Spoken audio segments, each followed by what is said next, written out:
What's going on, guys? I'm Steve. Welcome back to the channel. Welcome back to another video. If it's your first time stopping by the channel, hit that subscribe button. Trust me, you won't regret it. You're a returning subscriber. As always, guys, welcome back, and I do appreciate the support. Well, guys, surprisingly, this flew under a lot of people's radar. Out there in New York City, trial or jury selection starts today for this guy right here. This guy is Daniel Perry. Last year, he was 25 years old, but presumably he's 26 now.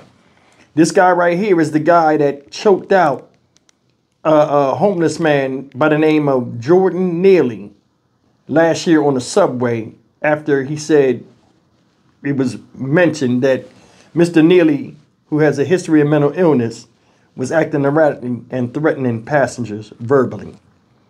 Supposedly, this guy, Daniel Perry, jumped up, didn't have nothing to do with it, jumped up, put this guy in the chokehold, held him there several minutes after he passed out. Thus, Mr. Neely lost his life. Now, a lot of people are on the fence on whether this was a good thing or a bad thing that this guy did, taking up for the people on the subway train. But no matter which side of the fence you're on, this whole thing is messed up to me, and I'll explain why.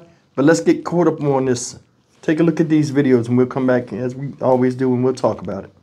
We turn now to the trial of a Marine veteran getting underway in New York today. He has been charged with killing a homeless man after placing him in a chokehold. He says he was just protecting other people from a dangerous man.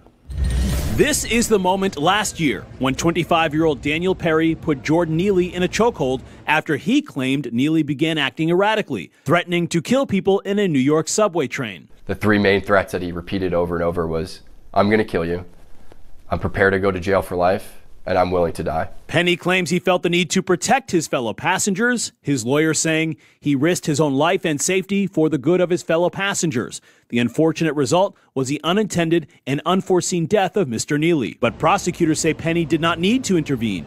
They say Neely, a subway performer with a history of mental illness, was not armed and did not pose a threat. We don't want it where you can kill someone because you thought there was a possibility they could do something to you. There was no attack. Witnesses give differing accounts. Some say Neely was making threats and scaring passengers, but there was no indication he was violent.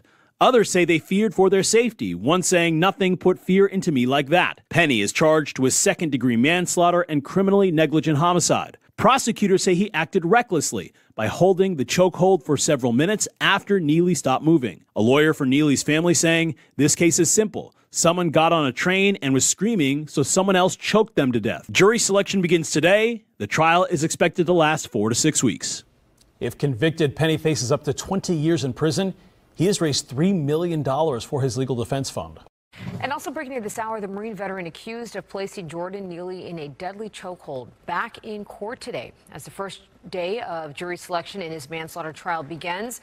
Let's get right out to Fox 5. Lisa Evers, this is live outside the courthouse in Lower Manhattan right now with the very latest on this. Lisa. Well, Bianca, this case is putting a harsh spotlight on a sore spot for many New Yorkers, subway safety, and it's also bringing up some sharply divided opinions on this matter. But now it will be up to a jury to decide if a Marine veteran is guilty, who tried to be a good Samaritan, according to what he's been saying repeatedly, will be found guilty of manslaughter.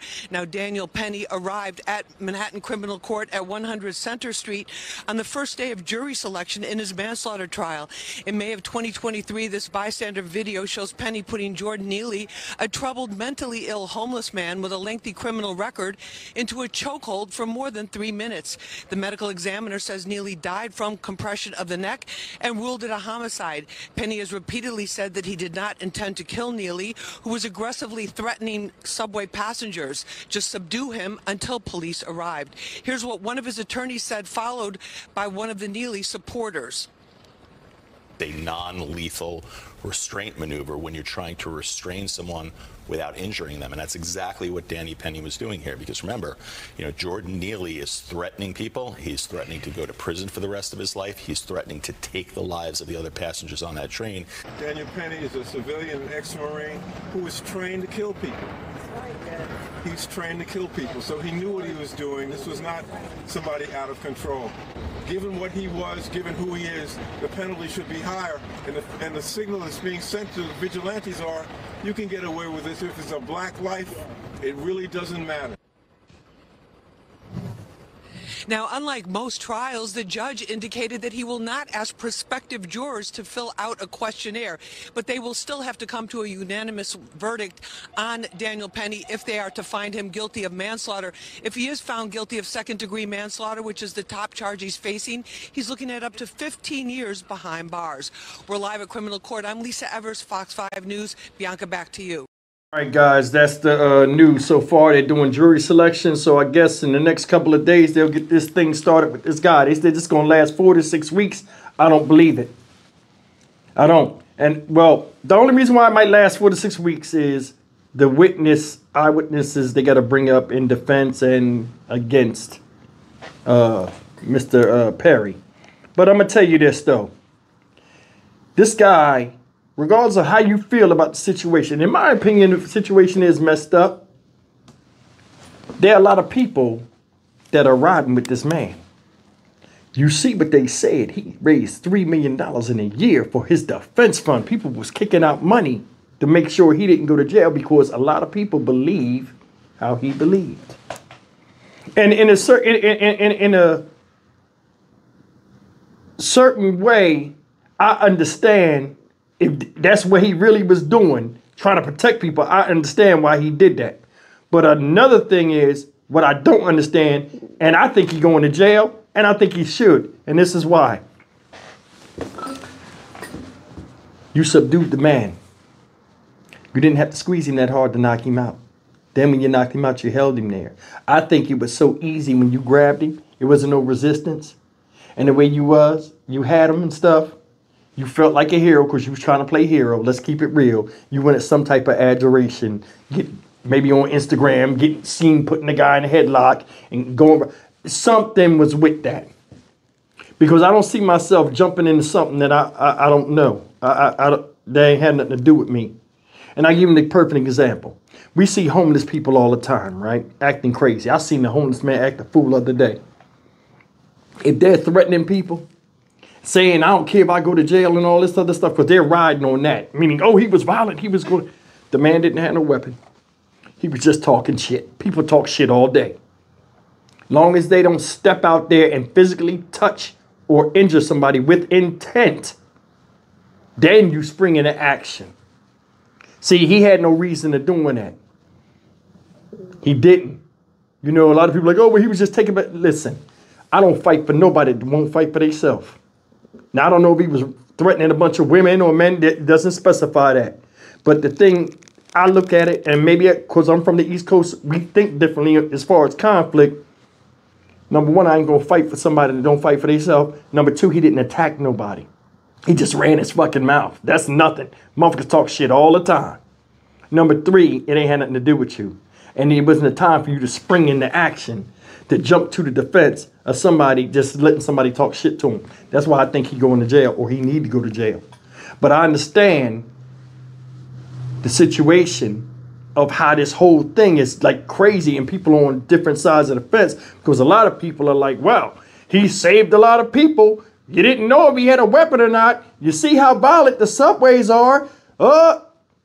Sometimes a history of crime can validate somebody doing something before a crime occurs.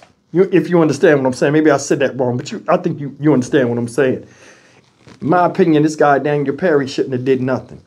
Do I think he's a bad person? No, I just think he tried to seize the opportunity to get some shine, and it cost him his freedom. He should go to jail, in my opinion.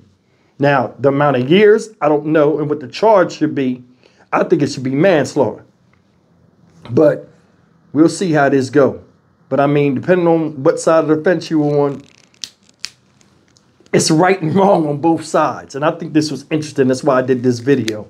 But there are people that's rallying around this dude because they like, yo, I ain't got no problem. Like they're saying to themselves, I don't have no problem with what he did because it was a threat. And if you're threatening people, that's another thing. If you're threatening people and people take that threat serious and something happened to you, you see what I'm saying? That's why I say I can understand the situation, but he wasn't threatening him. If he was threatening him and he jumped up and did it, then I'd be like, okay, well, he jumped in somebody else's business. And that's the issue I got with it. How about you? Leave me a comment.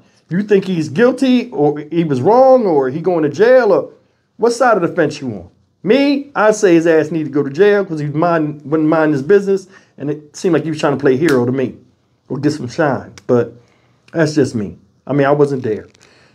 Leave me a comment. I'm Stock Market Steve for the Dynamic Reason channel. As always, like, comment, share, and subscribe. The new episode on Sinister Intent, my other true crime channel, is out. If you guys haven't taken a look at it, go over there and take a look, man. I just dropped a new video. Guys, check it out. Thanks for listening, and I'll see you in the next video. Take care. Yeah, I forgot to add this, and I knew I was going to forget it during the video. You know who else need to go to jail and be sitting up there with him? That dumbass dude that was holding his hands where he couldn't go up there and grab his throat after he was getting choked out. The guy was holding his hand. He need to go up there too. I said that in the last video. His bitch ass need to be up there too. Because if you wasn't holding that guy's hands, maybe he could have got it to where his airway, he could have got some air. But then anyway, I mean, come on. It ain't never going to be the way it's supposed to be. Thanks for listening.